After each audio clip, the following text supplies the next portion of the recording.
What's up, guys, and welcome to another episode of El Jardín Perdido. Today, we're setting up a swarm trap.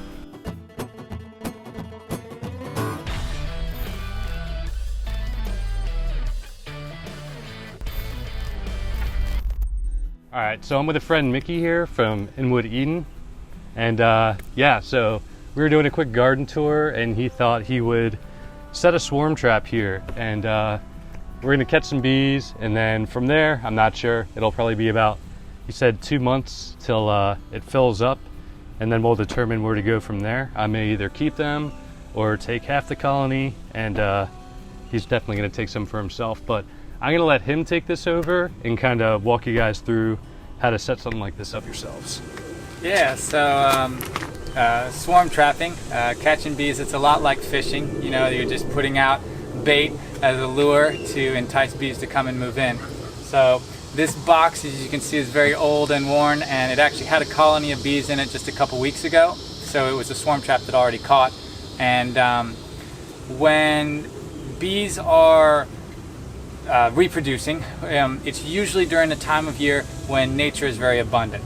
So right now we're in the hottest part of the summer. It's not necessarily the most ideal time, but I know, David wanted some bees, and this is the best chance of getting them cheaply or for free, is to just set up a home and hope that they move in. So probably with the next big rain would be our next chance for some swarms to keep moving along. In Houston, we get swarms almost all year, all around, all times of the year.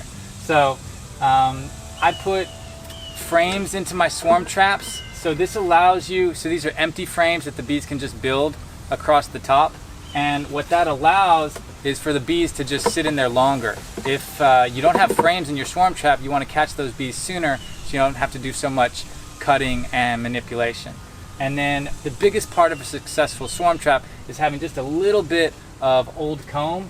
So this, is just some old brood comb, and it really has a strong smell of that honey and just sweetness. So there's a couple frames of that, and that's going to be one of the bigger smell enticers. But if you don't have comb at your disposal that you can put in your trap, you can also use lemongrass essential oil. And lemongrass essential oil shares like multiple chemical similarities with queen pheromone, and so it's something that will absolutely pique a bee's curiosity and get them investigating. And so I'm just using a stick, but I'm gonna put a drop or two on the top, and mainly right here is our entrance. The lemongrass essential oil only lasts like a week or two, but that's gonna get them, hopefully any of the bees in the area, to at least know that this is here, and that stick can just live inside. So basically that's it. This spot is chosen because it is the coolest shade in the entire property, and so the bees aren't going to be working hard trying to keep themselves cool.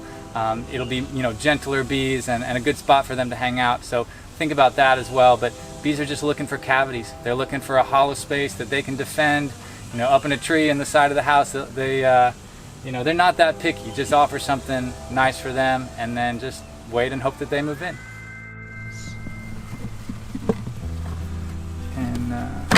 Just want to make sure everything's smashed over, and then we'll just screw this on, and it'll be all set.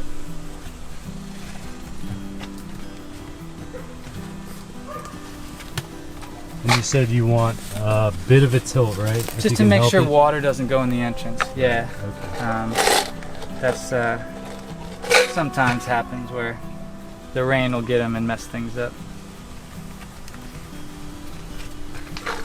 And they won't mind, a few cracks in the corners and things like that. They'll patch it all up with propolis. They'll collect some resin and sap, some of the stuff you saw on the under. That's one of those entrances you'll want to.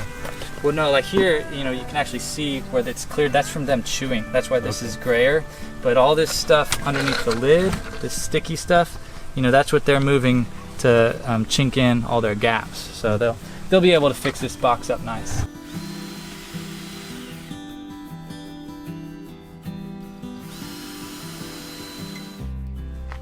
All right, so this was somewhat on a whim. I know I'd mentioned to Mickey earlier at some point that I was interested in bees, and so we did a little tour here, and this kind of sprang up on me, but I was more than welcome to invite the notion here and kind of venture into beekeeping a little bit. Beekeeping is a huge, learning curve, but you got to start somewhere. You got to start by like interacting and doing, and so a great place is just to get some bees, close to the home and have some observation and a little bit of, manipulation maybe. So you start where you can.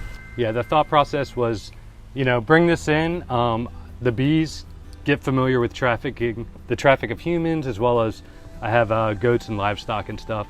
And so they'll get used to that traffic, and then likewise, I'm gonna get used to having bees around and just that kind of notion, and be able to feel things out and see how far I wanna venture down this road. I'm gonna put a link down to Mickey's channel. I've actually learned a lot from him. He was one of the first Houstonians that I remember I probably Googled, food forest in Houston or something like that. Permaculture, something of that nature. Yeah. He was the first one that popped up, and I've actually learned a lot of little tidbits that I've actually applied around here. So yeah, I'll link you guys up to his channel. Go check him out, and also feel free and subscribe and keep up with what I have with this. It's probably going to be around 2 months before this fills up, and then we'll do an update video and keep you guys posted on that. After the swarm comes and the colony moves inside, they might hang out on the entrance a day or two. But after they're inside and coming and going, walking back and forth past here is actually really great for desensitizing them. Okay. Like, it's so much better. Like, if you're comfortable, walk even this close. The other thing to note is that it's tricky to move them short distances. Like, if you just moved them over there, a good third of them would come back and hang out on the edge of that wood, thinking that's where they were supposed to be. It's good for them to be in a permanent position from the start. It's transplanting them is any move more than 2 feet is considered like a transplant, and that's like pretty disruptive. Like with plants, sets them back. All right, well, that's going to do it for today's video. As always, thanks for tuning in. Until next time.